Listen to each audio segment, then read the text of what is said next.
That is the sound of Sierra Nevada. Hot bullet being opened.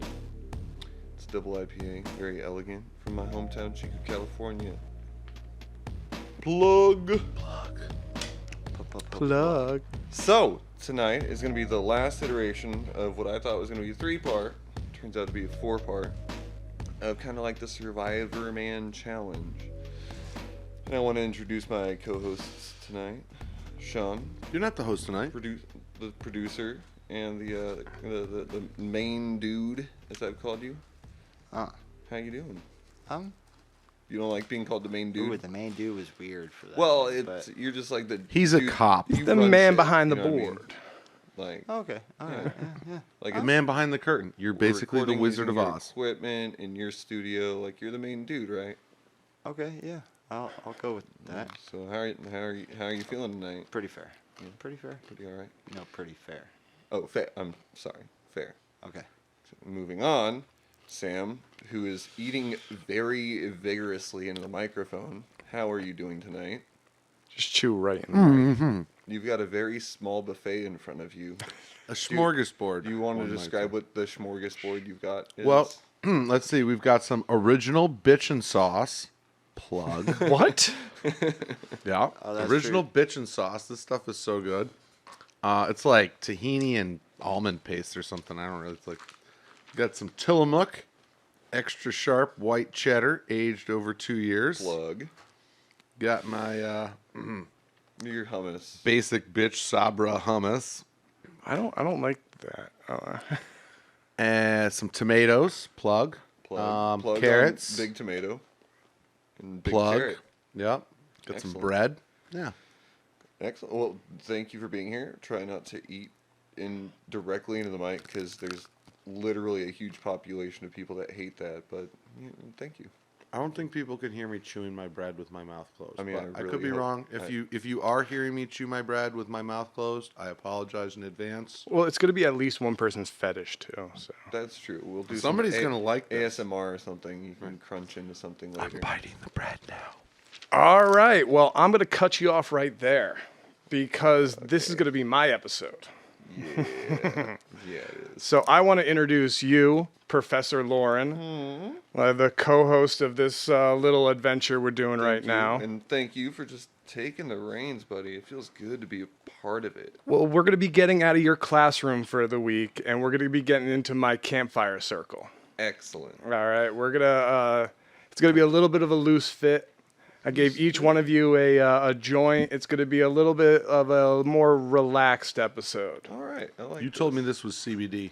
I brought glow sticks. Oh, you wait and see. I just Wait and see BD. No, yeah, we'll see Okay. in a little bit. all right. So you've got a story Better not have tonight. no damn DMT in it. What is going on with that? Well, I have a little story that goes well with the theme that we were doing in the last couple weeks. And You it mean really, people alive who came very close to not being alive. yeah, through happenstance, luck, and some skill. But it's also going to be like I think of this as my origin story. This is like a story that is in my past that I think about more than any other story that's happened to me.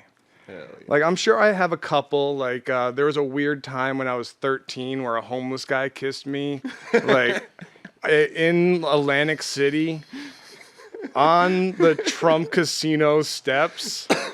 How romantic. Well, yeah, I believe that happened to everybody in New Jersey. So it's just one of the That's experiences. just part of living in New Jersey. Yeah. That's happened to everybody. You just But, get kissed by a homeless I'm dude. never going to New Jersey. Oh, just no, don't they'll live find there. you. Like, No, the definitely. homeless guys from New Jersey. I'm not going to the Trump towers. I'm never Like, doing anything that was involved in that. Yeah, my takeaway from this story is Trump's a racist, and that's what I'm sticking to. All right. I don't think we need to go any more farther. I won't follow you. So we're done with the podcast. Yeah, then? that's it. all we Shut need. it down. We finally Shut it down. convinced Sam. been Like, great. like Black we Sheep won. and Bad Apples. Thanks for listening, but We're it's over. we're Final heading out. episode. Bye. So this is going to be the story of Knowles, the National Outdoor Leadership School. Oh, fuck. It's a school that I went to, and I never thought I'd be plugging a school, but it was. So, is it a good school? It was a fucking awesome school. Hell yeah. It was a school that teaches outdoor survival. So it was 6 months through Arizona, New Mexico, Baja California. I learned I was belay trained. I was a wilderness first responder, like kayaking, rock climbing, all that kind of stuff. So I did the semester in the Sonoran year, and this is about 3 months in the Gila Wilderness. How old were you during this? I was 20 years old. Okay. Like just dropped out of college, had no idea what I was doing, and I had like an old teacher just tell me like there's this like really random little school where you can go and they'll set you up to be a guide wherever you want to go in the world. So I was like, fuck it, you know what? That's cool. That's Holy the job shit. I want. So anywhere in the world, you could just pick a place on the map and fucking go there? After I got that degree, I was in Dubai in like 6 months, working with like a company that just got started, and like I was in charge of 10, 15-year-olds. Jesus Christ. Yeah. It's like when you're out of the country, there's a lot of like hoops you don't have to jump through. Like I went straight to doing the real dangerous shit. It was a lot of fun. Holy fuck. So like the guy who created Knowles is also like one of the coolest guys that like I've ever heard about. His name is Paul Petzel. You see his everyone has his headlamps. You see the Petzel name on it all. Petzel gear, yeah. Yeah. Okay. He's the one who started Knowles too. He coined rules are for fools and stop. In an emergency situation, have a cigarette, then plan your evacuation. He would set all of his med kits for Knowles when it first started with a pack of cigarettes in it, for like even when a kid had constipation. That actually that makes sense. Nicotine Yeah. does have its values in Yeah. certain You get circumstances. parasites with it. The Like, addiction that is ensued is not good. But like the first rule is that rules are for fools. Yeah. That's I'm not gonna get into the paradox. That's it's asinine. just a coined phrase, not a rule. Whatever. So when we started the Knowles trip, it was we all would hike together as it was a group of 14 of us, 3 instructors, and we did that for about 2 months. And in that 2 months, we also we read the Sand County Almanac and The Alchemist. Like still today, some of my favorite books. And like we would sit around a campfire and talk about it each night. Like it was like the only way I've ever been able to learn. Yeah. But after about 2 months, they wanted to kind of test the skills that we were learning. So we started splitting up into groups of 4 or 5 and do about 20 miles in like 2 days, and then meet back up in these big campgrounds and just take a couple of days to get there. So this is the time we were on Mogollon Baldy Peak, one of the largest peaks in New Mexico, and we were hiking down. We were all split up. We would go about an hour apart from each other, so we wouldn't meet up with each other. Me and my 3-member group just walked into this giant canyon wall and a river. It wasn't on the map at all. Like we knew we fucked up. Jesus. So like Christ. instead of By the way, like a few moments, like a minute ago, my heart sank thinking about this story, and so now I'm just like, fuck this. God damn it. the people we were with, it was me, my friend Petrie, my friend Wah, and my friend Tim, I believe. But like that's one of the interesting things about actually being able to record this story. I've actually been like going back and like trying to remember all of this, and I think I did a pretty good job. But I will be sending this to all the people in that group, so we'll see. Like I'll definitely get some notes from it. They're all still alive. You'll see at the end of the story. And if it's I don't want to mail, spoil anything. If it's hate mail, we'll have to read it aloud on the podcast. Oh yeah. Like we're still trying to get sued, right? Yeah. So, well, like, cease and desist at the very least. That's like Yeah, for sure. Cease and desist. yeah. Fuck Hobo Johnson. fuck bitch. Hobo Johnson. So what would you guys do? You get to this river. It's nowhere on your route you thought you would even come across water. It's a canyon you never even heard of. You're completely lost. You have a map of the area, but you're gone. What equipment do you have with you? What are you looking for? Like, do you have a compass? Yeah, you got a Compass, map. You got a GPS. No GPS. Nothing electronic. Right. You got a sextant. Anything like that you can use to like triangulate your latitude or? You got a compass and a map. Okay, just checking. But Just checking. But like, I'm wondering. Well, like, yeah. Sextants are thousands of years old at this point, so Oh, it's okay. not Yeah, like yeah. it's not like fancy I got you, newfangled yeah. equipment. Do this is how we got across main the ocean. orienteering. That's what I'm like. I think Is- I got just. a is your compass map a and topographical map? Yes. Yes. Okay. So You got rope? That helps out. Yeah. How much? Not enough to be scaling a wall or anything like that. How tall's this canyon? How deep's the canyon? It's like a slot canyon. No, it's a wall. Like you can't. You're either going left or right. Like And you've been traveling down.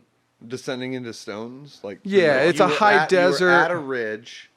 You're at a ridge line, and you're dropped off the ridge line, and you hike down like a saddle or something. about like probably like ravine. 5 miles, and then like you just completely off the map. You can't find yourself at all. Yeah. Okay. Okay. Did you turn around and backtrack to the last place you knew exactly where you were? That's exactly what we did. Like, yeah, because I thought we would get there a lot quicker, but yeah. well, we're also trying to orient ourselves with like all the Yeah. tools we have. The interesting area where we were was this. It was this high desert in the Gila wilderness, and the area we were was there was snow where we camped, but not where we walked to. Like we were like leaving the snow by the time we got back Was to it the warm river. or chilly? I mean, I know you've got snow, but when you got to your distance, because you're in Dubai. No, this was in New Mexico, Gila okay. Wilderness in New Mexico. Yeah. But so like there's this real interesting kind of like layered like route system that we had to walk on to get there. It was like 10 feet of just like layered route. Like, we knew we weren't supposed to be walking on this. Like we were in a very cedar weird. roots? It was living roots that like just along. Like kind of like a bush, kind of mangrove-y, it all connected, and we had to like climb on top of it to be able to get through to back to where we were again. It was just really cool area. Sounds cool. And so we finally get back to our camp. We set back up, and this is when like we were going light backpacking. So we had I think the lowest person had 35 pounds, and the most weight was 65, and that's with all our food. Mm-hmm. And like anything more than 30 pounds is all personal gear. So you got like 3-4 days worth of food and. Well, we were there for about a month between like food points. And so like when a you're month between like food points, like where you supply get drops? like yeah. So you're basically just carrying like Like bedding that's and most of your food. Yeah. Right. Like the tent we had was it was a rain fly with 2 trekking poles that would hold it up. So it would be like completely grass floor. And like we only had like 1 change of clothes. Like, we were doing things like sawing our like toothbrushes in half to like lose weight. Oh yeah, and, cutting the edges off your maps. trying to shit yeah. like that. We're shaving ounces. I had a friend who would rip his books in half and leave them at like the food point or like the checkpoints. So he would have like the rest of his book to look forward to at Right, like one he's point. only got like part of the book, like whatever, how many days between. Well, he the did it check- parallel. He did it the wrong way, so it just didn't. He got it like he cut it horizontally. In Yeah, half? He had yeah. to What a cut- he dumbass. had to take like 3 chapters out, but he Wait, just cut what? the chapters in half. What? No, could only he ripped read- it down the spine. yeah. I split it. He Oh, cracked okay. it. So describe for me the landscape, like. What's the environment like? You said grass. When I think New Mexico, I think, and a lot of people think like Gila deserts. Desert, yeah. But this is also the high, like one of the highest mountains in New Mexico, in the Gila Wilderness. It's like foresty, like a lot of trees, a lot of Okay. until you get to the rivers like end up being more of like rocky tundra areas.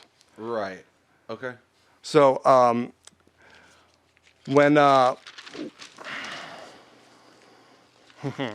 Page flip. that morning was I got to wake up to a tarantula right by my face, which was one of the most like interesting animal experiences I had. Tarantula. I don't know, big hairy one, like Color was That's it? all black. tarantulas. That's all I remember. But it was also 6 a.m. So like, but Did you kill it? no, I just kind of like moved it away and woke up for the night. Like that was my cup of coffee. I really didn't like. I kind of said it to because we all slept in one tent. And I kind of just told everyone, and they were just like, yeah, whatever, and just went back to sleep. And I just started making breakfast. What? How did they not wake up? I think they half heard me. Like if any of them heard me, I'm sure they would have got up. I worked at a venom zoo in Australia for a little bit. Jesus. And we had a bird-eating tarantula. Oh, fuck. The huntsman? No, the bird-eating tarantula is probably twice the size of it. Oh, and, like, it's about the size of a dinner plate. Like, it's one of the most intense-looking things I've ever seen. It's. We also had a scorpion that was born in captivity. And, like, it was very used to people. So, like, we would give these tours with, like, tourists around the whole area. And I would dip my hand into the tank while I was talking to somebody, and he would like start crawling up my arm, and it would be all these like tourists be like, "You gotta watch out!" I'd be like, "Hey, just relax. I'm talking about something right now. Just wait a minute." And like the scorpion would be all the way up there, and I'm like, but Jesus Christ. Joe's got all the Joe. damn stories. we like spiders also. Like the craziest They ones love you, were apparently. Dubai, like the camel spider. spiders? Oh. They glow under UV light like scorpions. Like they're these like weird alien like things. Like Yeah. we would be in these deserts way out in the like they follow shadows. That's why they always come around people. So as soon as you build any sort of camp, they're all there. And as long as you like stay moving, they don't really go near you, but they'll eat each other. So like if you're quiet around the fire at nighttime, you'll just hear these 1.5-foot spiders just chowing down on each other. Nightmare fuel, Joe. Joe and his nightmare fuel. Yes, I guess. Yeah. Jesus, this is uncomfortable. There's a few This whole story is tarantula uncomfortable. there's a few tarantula species native to New Mexico. Nice. Well, so that woke me up in the morning. We ended up we wanted to get further on the, we wanted to meet everyone back up and kind of not tell anyone we were lost. So we were planning on waking up early and like kind of hoofing it a little bit, making up some distance. We set up a whole different route where like working our ass off to try and like not fall in the same trap we fall into. We ended up at the same canyon, the same river. Oh, wow. The fuck? Now, at this point, like we can either park ourselves right there and like wait for our the rest of our group that's going to like know we're missing in a day, or we could choose to go up or down the river. And if we look down the river a little bit and we see power lines and stuff, so we end up setting up camp there. And me and one of the guys start walking down that way to like figure out like where we are and like kind of like Get a lay of the land. exactly. Yeah. This is where everything kind of takes a whole different turn. Oh, fuck. So I start walking down, and the first thing I notice is a barbed wire fence. And like it's kind of going like into the river and like through the like you have to cross this like fence to like get to where like get down the river at all. Yeah. It's through the river and everything. So we end up making a like taking a giant stick, pushing down the wire, like climbing over it. And there ends up being we end up seeing a big creepy like barn house. It kind of looks like it kind of looks abandoned, but there is still enough stuff around where we think people might be there. Yeah. Then we see guard houses, What the like fuck? big towers and stuff. Like a lot of like redneck comedy death signs, like the second time I knock is my like shotgun or like weird stuff like that. All Trespassers will be shot. Survivors will be shot again. Definitely, yeah. But then I get a Now this is a few miles down from where the rest of the group is camped. Like you guys are surveying the land. You're like, all right, well, we're obviously lost at this point. Mm-hmm. You went to a spot. We're like, oh, this ain't right. Backtracked and then came back to the spot. yes. And then you were like, all right, well, let's set up camp. Here's something cool, and now let's survey around where we're at. Like first steps of like, all right, let's get our bearings. Yeah, exactly. And now, as you're getting your bearings upon being lost, you run into a very odd scenario, if that makes sense. Fucking where it's like, horror okay, a horror we're movie lost, set, but this apparently. shouldn't be here.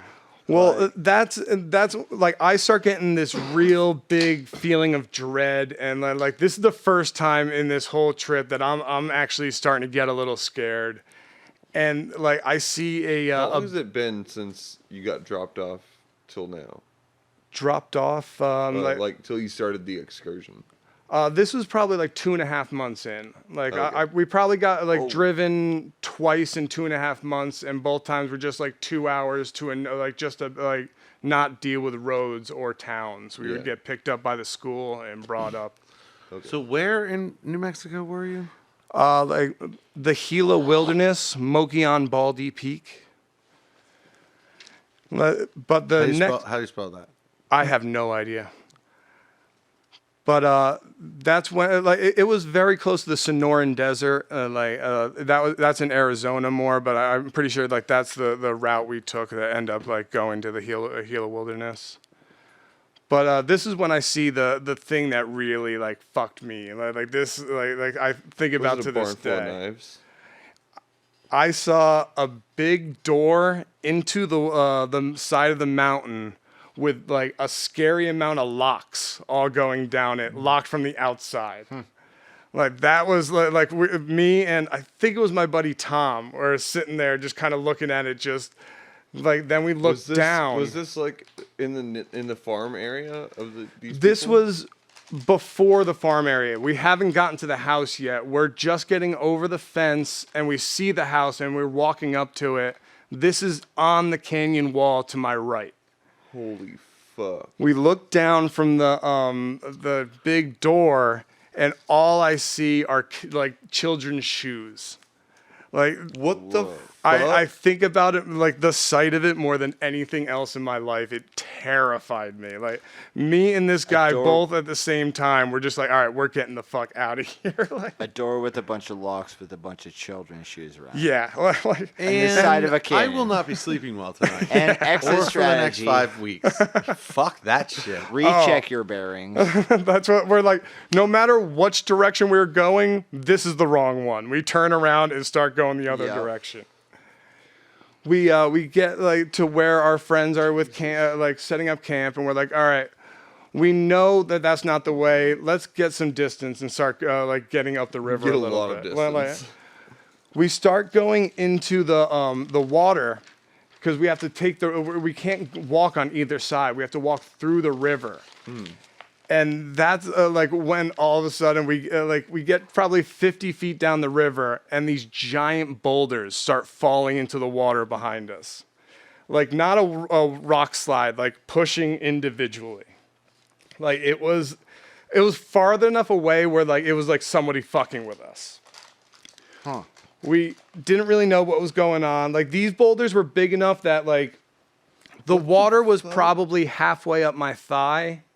And these boulders were sticking out of the river.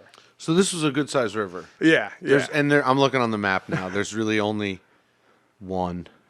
There's some really especially like this was also 11 years ago, and like it was a lot of like runoff rivers where like you're like, all right, this is kind of just like this was a dried up stream until they had like a big rainstorm and it would just kind of like rush through. And stuff like that. It's So there. it Like been this was raining? also about probably like this was right before December because we took a winter like a December break before going to Mexico. Was there snow? Yeah. Okay. Up on the top of the mountain, there was a lot, like a good amount of snow. Gotcha. Okay. Right. Yeah. Pretty good sized mountain for sure. There was probably about 15 rocks that like hit all together. And we just kept going down. Like it really terrified us. But like, So how many people are in your crew? this was 4 of us. But I just found out the other day that one of the facts that I got wrong writing this was it was 8 of us. That was something that it was a very big conundrum where like I was writing this story and I was in communication with one of the guys and I like sent him some of it and he was like, yeah, I remember that. That was the time when we met up because that's when we realized another group got lost and did the exact same thing as us. Went down that river, saw the exact same creepy building we did, but just marched past it. Ended up hanging out at a bed and breakfast for the night and having a great time. Like, they had a burger, they had like a beer each, they all slept in comfy beds for the night. Like, Sorry for my outburst there. That's too funny. oh, it was awesome because like we met up at this part where like we were just like, dude, we got to get the fuck out of here. And they were just like, yeah, man, like the people are probably worried. We were feeling pretty good last night. We were kind of ready to just stay here and just not go back. And like it was like a couple months of all dehydrated food. We all like wanted to be done. And this was recently that you learned about this. This was literally 2 days ago. Yeah. So that's when we ended up getting to a nice big campground. Like now that I knew like half the group was missing, like I knew that they're already like searching for us. So we were just looking for a place where we could build a big fire and kind of just sit there and just wait till our instructor like comes over. And he's like, kind of like, now you know what it feels like to be lost. Yeah. No, you idiot asshole. But one of my favorite things about it all, like because we were like a separated group, we didn't really have a lot of like of the right ingredients for food. So we ended up eating brownie batter for like 2 nights in a row and like in the morning making a big thing of oatmeal and pouring a bunch of salt in it because we thought it was sugar, like ruining the whole meal. God damn. Well, I don't mean to cut you off, Joe, but we do have to take a short little break. So we're going to go ahead and do that. Then we're going to get back to your surviving the surviving the kilo- Sonoran, Yeah. So, break. This week's episode of Black Sheep and Bad Apples was brought to you in part by the following. The Shearing Wool Foundation, keeping civilizations warm since the domestication of sheep. The Grass is Greener Lawnmowers Union, not supporting California since 1976. This one avocado, you might be like, which avocado? I'm talking about the one I'm literally now holding in my hand. This avocado here that you can't see and you only know in theory, this avocado, the one. Scary Mountain Doors. Are you tired of people feeling like they're out for a walk in the park when they stumble onto your private property while being lost in the wilderness? It's not okay. You have a right to intimidate people. Now with rust, extra locks, and an intimidating aura, Scary Mountain Doors. Children's shoes not included. And now back to your special presentation of Black Sheep and Bad Apples. And we're back. Yeah. Oh yeah. So that was the story of me getting lost on for 3 nights and 4 days, or 3 nights, and then in that morning, our instructors found us, and we kind of went on our way. But the interesting thing about this story was years later, I was like talking to my friend Nate, and he brought up something that happened on that trip that I had no idea until now. And I think I'm going to have Sam and Sean be little actors here. And bro, I'm a big actor. oh, big actors. There's no little actors. There's only little parts. Don't you belittle me. So what is this interaction about? Well, I first wanted to know. Well, actually, he came asked me about some stuff. Like the message was him talking to me probably 4 or 5 months ago when I was first coming back into town, and I later on I thought the story was so interesting. I asked him if he remembered us getting lost, and then asked if I could share it on the podcast. Oh, excellent. So this is like his kind of story about it. It's a very different outlook of what happened out there. That's cool. Well, when you guys are ready. All right, do you want to be Joe, or you should be Joe, maybe? Yeah, since Sam had a time to look over it a little bit, my answers are pretty short. You guys should scooch a little closer to each other. Okay. Yeah. You're reading the blue. Gotcha. Just hold on. Give us a little, why don't you... This is my friend Nate is the person who I'm talking to. He's from New York. Oh, God. Okay. Now he actually lives in India, where he just got married. And I'm like, wow. Yeah. All It's an interesting crowd of people. Yeah. Speaking of... All right, we're ready? Yeah, you guys are ready. Action. Hey, Joe. What's up, Nate, man? Hey, I've been thinking a lot about the Gila Wilderness. Specifically, Mangalam Baldi, and then the day we got lost. That's really weird. Cause I just passed that whole area yesterday driving across the country. Awesome. I hope it hasn't changed too much in the last 10 years. More specifically, I was interested in talking about when we took our first break at 10,000 feet. Remember when I woke up our tent screaming, "Fuck off," and slapping the tent? Vaguely, but my life is a cloud of smoke these days. Drew made me drop the issue, but here's what happened. Me and a few others were around the campfire that night talking about our lives, and people were mentioning pranks and how it wouldn't be safe to prank each other too much on the trip. Then I was laying awake in the tent later, and I heard footsteps, so I was prepared for the upcoming prank. So I was laying there, ready, and then I saw the shadow of a hand approach the tent. So I went to slap it and yelled, "Fuck off." But when my hand hit the other hand, the shadow revealed to be a very large and hairy hand. Whoever it was huffed loudly and ran away, and I kept yelling and woke everyone up.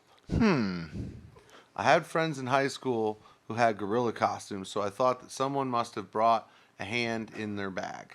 Or a squatch. He's probably a little bugger, I hear.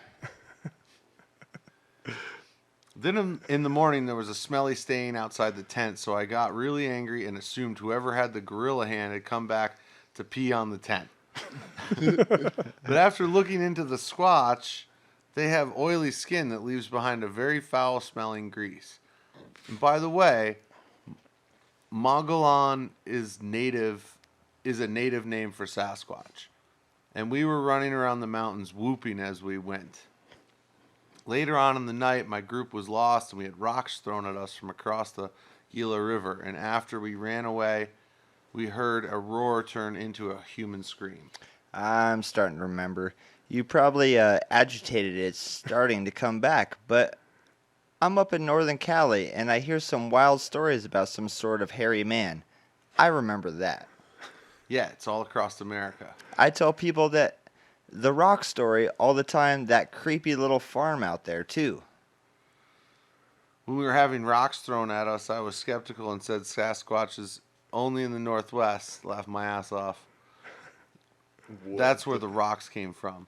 Also, that farm intersects with runoff from a mountain called Black Mountain, also a common name used by natives to mark mountains where they live. They being the Sasquatch, I'm assuming? Yes. Yeah.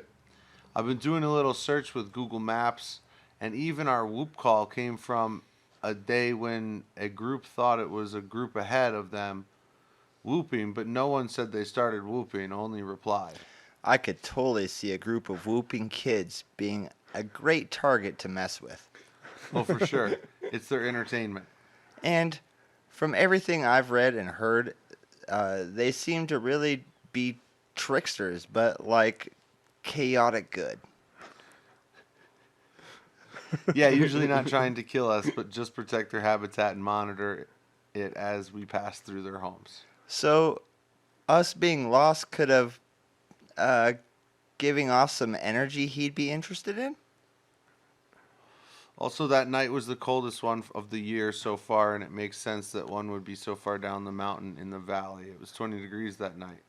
We were so scared that night that all of us huddled in one tent.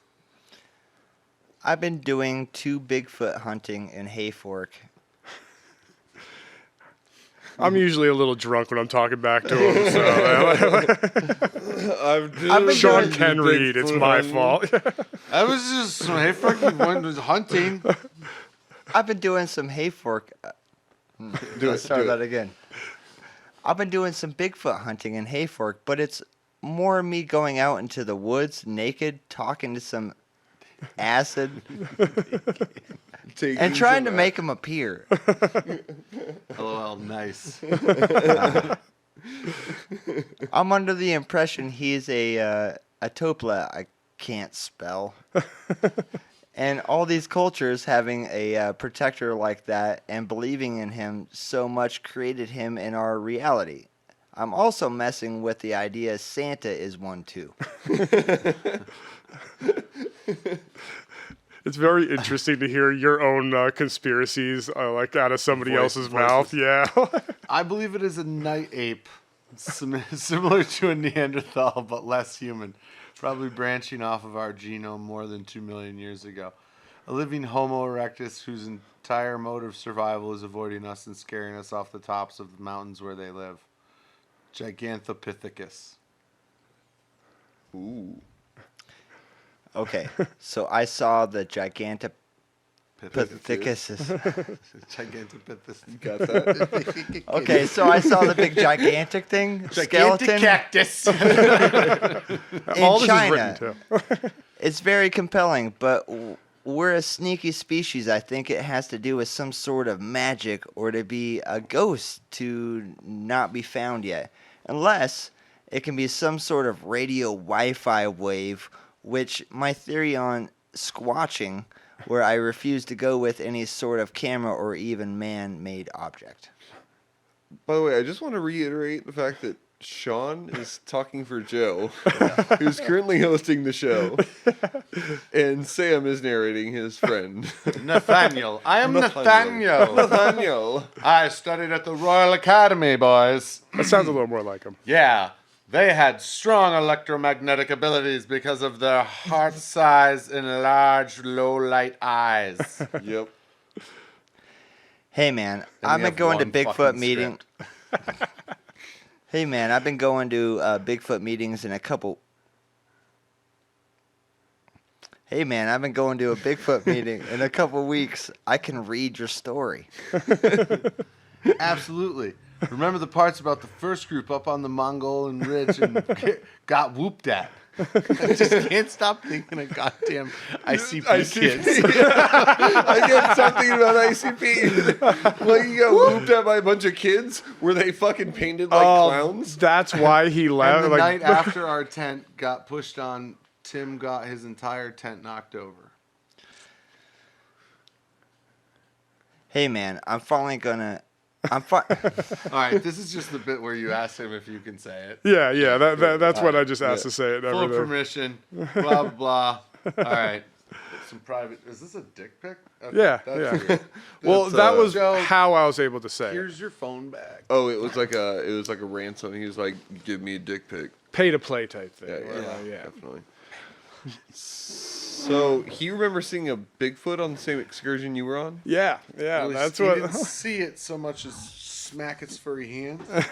It went across his face to like I think muffle a scream. What? I think he said it was just, like kind of just patted Fucking him weird in the ass face. rednecks dressed in gorilla costumes, stealing motherfuckers' kids, Spraying themselves with kangaroo hiding them in piss. that fucking weird locked ass door. That shit's just Or so creepy. Bigfoot knows what's going on there, and he saw us going there, and he scared the shit out of us to get us away from that weird little like farmhouse. He's like, hey, these people are fucked. They're gonna eat your skin. Go away. You see the vault they have? Just go away. He's like trying to be a protector. That's what like I always kind of figured it was kind of something more similar to that. Like, Yeah. I mean, the alternative Bigfoot is got he's your like, back. that's my vault, and I'm gonna eat your skin. So I always think of the Mitch Hedberg joke, "Rest in Peace," where he goes, like, I think Bigfoot's just naturally blurry. It's not the photographer's fault. I'm like, Yeah. how do we know he has fur then? but Maybe we're just being racist. oh, we definitely are. Well, Definitely. He probably doesn't like the term Sasquatch either. That's why he doesn't come around. yeah, He's it's like, Bigfoot and Sasquatch are racist. just call him the S word. Better. It makes things better. But like, I just heard that story. I think it was 6 months ago, and that trip happened 11 years ago. So it's real interesting to like see that like he had this whole other experience, and like And it was like parallel to yours, but yeah, bigger. much bigger, Bigger with bigger feet. bigger feats. Yeah. So you've got another little thing. I do have another one. Yeah. This was kind of like the other side of my my Knowles trip. Like that was kind of like the worst thing that kind of happened. But that also one thing that I forgot to tell you about that throughout that story is my first tattoo was also after that trip, and it was after that trip. Yeah. I got the tattoo of it says "Lost is Peace" on the back of my on the back shoulder blade. Yeah, because you were out there for like 4 nights or 4 days or something It was like that, right? 3 nights, 4 days. Yeah. Why? Yeah. That's not so bad. No, but it I mean, was it's more pretty bad to be about around Bigfoot. yeah, Whatever. more about like losing yourself and I still don't remember exactly like why we couldn't orient ourselves at all, but we were, like I remember looking at the map and just feeling dread. I'm like, Yeah. You're like, this doesn't make but sense. they also talk about that being a sign of seeing Bigfoot. Like that, the growl that he has like kind of like sound like frequency things that give people like intense dread, and like that's why people leave those scenarios a lot. Yeah. Like, you know, also sub frequency you can't really hear. yeah. Like those weird Jersey cop fucking sirens that make you scared. Well, it's also like what they do in movies, like horror movies. They'll have like it's like a sub frequency that they just play. You can't hear it, but it's meant to cause like terror and tension. They talk about a whole mess of air conditioners do the same thing. Like if you go in like apartment buildings where it's like thousands of air conditioners, like walking down those alleys, that frequency is supposed to be really bad and like No, and drive that's people crazy. I feel like that has an effect sometimes in cities where it's like the concrete jungle and all this other stuff. God, I hate the city and all that stuff, and it's like, but you don't really know why in that. And sometimes it's because literally the hum like generators when you live in the pines, if that makes sense. Yeah, I it's can just fall asleep to the sound of generators, or people in Brooklyn have white noise generators to cancel out the traffic noise outside of their loft and stuff because the intersection is too loud. Oh yeah. And stuff. So I can only imagine that after a while, your brain just kind of tunes out the hum of the 1,000 air conditioners in the general 3-block radius around you that's just going. Oh, you know what yeah. I mean? Like it's You a guys white ever noise you used don't notice. tuning forks? They have the ones that go in your head, and someone out here, I think his name is Crow or something like that, has one, and you could kind of just put them to your head, and they have them at different frequencies. Yeah. So you do like an alpha or like something like that in the morning, and kind of like amps you up a little bit, and like you could do like zeta or whatever the other ones are, and it gives you more of like a meditative feel. And like, but I could see that like kind of throughout like cities, just an overall permeating Yeah, I've often wondered why it is that like after like 4 days in a city, any city, it doesn't matter what the city is, like 4 days in a city, I need to leave. Yeah. Like now. That's what I made think the that's LA what it trip is. so fucking terrible. Really, at the end of it, it wasn't like the first 4 days; it was the last 3 or whatever the fuck it was. Where I couldn't like, leave because the truck was LA. broken and shit. And like, Oh, that sucks. oh yeah, Yeah, LA's a fucking shithole. yeah, and in Yes, Hollywood it too. is. I lived in my car in LA for 3.5 months. It was real fun. Fun, yeah. Like Hollywood Boulevard, I would go to like Griffin Park to like sleep in the park during the day. Like. So the next story that I got for you guys is kind of the flip side of this story. So we ended our 3-month trip in, I think I think it was right before this. We were at Cochise Stronghold in the Sonoran Desert, and we were being taught rock climbing. And we all got like belay trained, and we were like learning multi-pitch climbs. And we had this fucking badass teacher, this like 72-year-old dude named Cody, who would like come out, and we would do multi-pitch climbs. We would be like 3-4 lengths of rope up on this rock, and then like hike all the way down. And on the hike down, he would find a giant flat rock and just be like, "Oh, I kind of want to bring that home. That would look really good on my porch." And he would just like take these rocks home with him. Like it was Like how big? Big enough where it'd be me and him carrying it down. Holy fuck. And he was just like, look, I just get like 2 or 3 rocks every time I go out, and my like I'm gonna build end up building my whole house. And, 70-something years old. Yeah. I love those people. he was one of the most inspiring people I ever met in my life.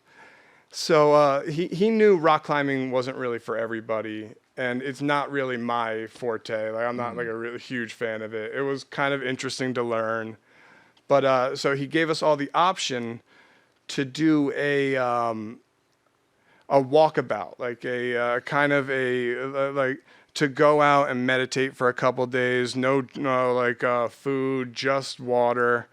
And I ended up doing the exact same amount of time that I was lost for those days. It was 3 nights and 4 days on this place called Council Rock. And it was this real important site where the Apache Indians would hold council.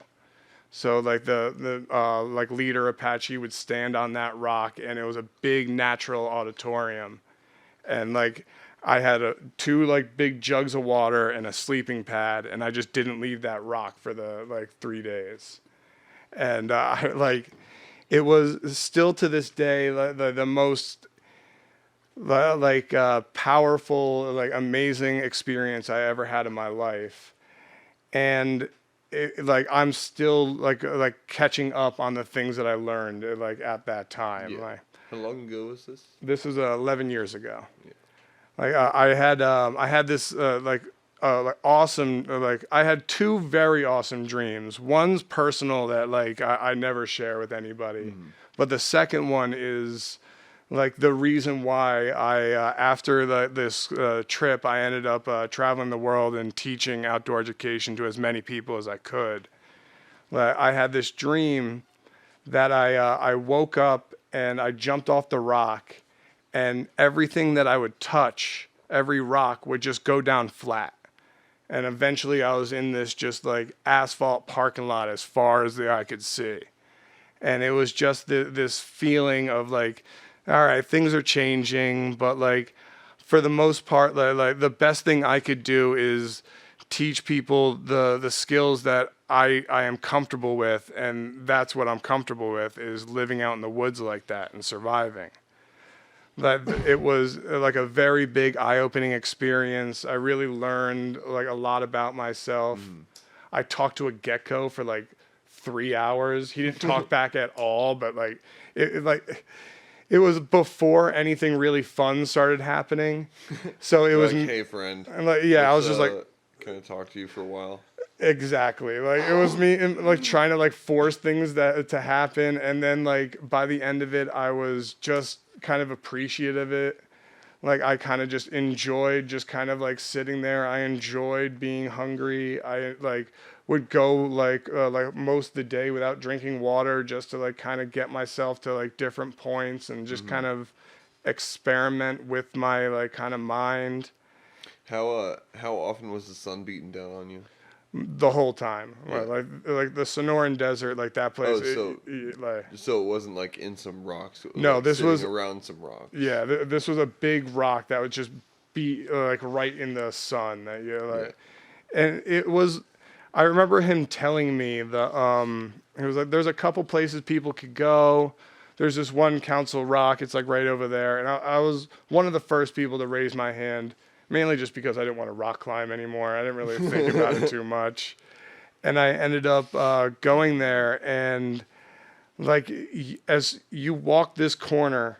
I actually walked this corner and a big gray owl like swoops down right above my head and just goes across the whole like path, and it ends up going right to this big open area, and it's the most obvious thing in the world why it's called Council Rock. It had great like acoustics and it was fucking weird. Nobody Cool. thought too hard on that. They were just like, no, this is what this is.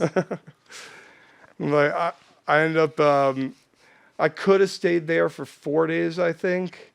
But after like 3.5, I was just kind of like done with it all and just ended up like taking myself and going back and like eating the biggest thing of macaroni and cheese that I've ever eaten in my life. How many days were you without food? Like 4 days, like 3.5 days. So it was like something that I really recommend. I couldn't recommend enough. Not just the school, just like that wasn't the like even part of the whole itinerary of the school. Like this was just because we had a teacher who was involved with that kind of stuff, and it just kind of like floated the idea, and it changed my life the way it was like so like. Quiet compared to everybody else's experience of it. Did you ever go out on excursions, not during that particular time, but go out like hunting and like trapping stuff? I've trapped with a couple people back in Jersey, but never really, never too much. Mm-hmm. I was always a wanderer. Like I would go like hang out in parks and just like especially hikes and just trying to do a big circle. But that's all I really did until I went to Knowles and kind of realized it was a very easy like I found myself really relaxed and calmer the like deeper I got out in the woods. And still to this day, like that's the way I need to decompress that way. Yeah, I know of a couple of people like that I can think of that like getting lost in the woods and then just finding their way back. One of the things we used to love to do is we would drive around and smoke pot, but we would pick a bunch of left and rights before we even like started driving and just see if we can get ourselves lost. I always really enjoyed doing that. I did something similar, but what I'd always do is I'd like take a road, and then if I'd never been on a road that I'd seen, and just turn onto it and drive as far down it as I could until I'd been on another road that I've never been on, and then take that road and just keep going. Because in the center of California, there's like a dozen highways that wrap around one given point of it. Like half dozen really. Yeah. And so it's like it's really hard to get actually lost, but it's really fun to go out and because eventually you cross like a highway that you know. Yeah. That's why it's fun to try because like especially if you have a full tank of gas, like if you just push it out long enough, you'll eventually get somewhere. Unless you do it out here on dirt roads, and then you just end up in someone's backyard. You eventually get shot in somebody's backyard. That's what I love about Southern California. Go to like down where Maya lives, or where he used to live, which was a little bit further north, towards like, not quite. It was like north of Palm Desert, but it's still in the San Bernardino Valley, whatever. Well, we just like go drive down the highway until like there was like a cool looking left or right off the highway into the desert, and you just drive until you hit another highway. That's what my favorite place of in Florida was this giant like long ass road called Alligator Alley. Through the Everglades. Yeah, the like trees all go over the top of it. There's a big skunk ape museum at one point in it. That's a skunk ape. Oh, you haven't heard of the skunk ape? No. That's the Florida Bigfoot. But the thing about the skunk ape, a lady, I forget her name, but if you type in skunk ape Florida picture, it's one of the best like Bigfoot like pictures of all time. It looks like an orangutan, but is it like a 6-foot orangutan? Well, you can't really see size, but she's an like this old lady that kept calling animal control because orangutan was in her backyard, and then it was like she went out with a flash camera and took 2 pictures of it just because she couldn't see it, and the flash lit it up, and you see it like opening its mouth and its teeth and standing up, and it's a very compelling picture. It's a good one. Oh, that's a good one. Yeah. Yeah. For fucking sure. Oh, you got it on your phone, Sam? Yeah, for sure. sure. Let me see that. But dude, not for nothing, I could just make something that looked like that in my back fucking yard too. Oh yeah, like all day. That's the biggest problem. The skunk ape. Yeah, you could definitely build that as a prop. Like in New Jersey, he's called the Big Red Eye. What? Yeah, everyone has to be different. Honestly, my favorite, what are they Fucking called? New Jersey. Cryptids? This would classify as a cryptid. Yeah. Right? My favorite cryptid from America so far is the Mothman. Oh yeah, who just shows up when horrible things happen and no one questions them? Well, I dated a chick from West Virginia, so like, I've been to that museum too. you know, that shit's real. It's real. It's one, like, everybody believes that. Everybody believes in the Mothman in West Virginia. Even people who say they don't, you can see that they actually fucking do. They're like, no, that doesn't exist. They're like shifting in their seats. They're like, Yeah, that's like, not a thing. There's stories. To the left. There are stories of the Mothman in like Japan and Mongolia, like times of like emperors falling and stuff. Like it's been like that's a cryptid that's like one of the oldest ones. Right. But it kind of just looks like a demon, so I can kind of see how I know people of are an like. episode Right. series we need to do, you guys. Oh, the one of Cryptids? my favorite Yeah. stories is how like the Jersey Devil came to be. It was a Benjamin Franklin is the one who like is responsible for the Jersey Devil. I don't know enough to prove that you're wrong, but I just feel that that's like... It was a pamphlet war when Benjamin Franklin was writing the Poor Gregory Almanac with the Leeds family. They were doing their special little like pamphlet of horoscopes, and they just got into they trolled each other for a while, and Benjamin Franklin kept calling him a devil, and it stuck with the whole family. Jesus Christ. Well, we're gonna have to do more. Oh yeah, we're gonna have to do more on the Jersey Devil. That yeah.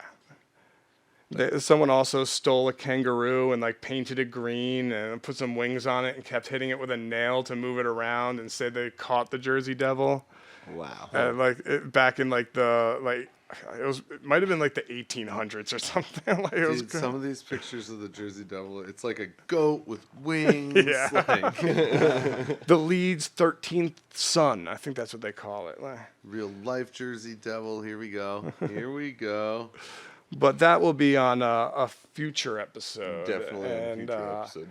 Well, Joe, I want to thank you for taking the lead tonight and doing just a fucking fantastic job.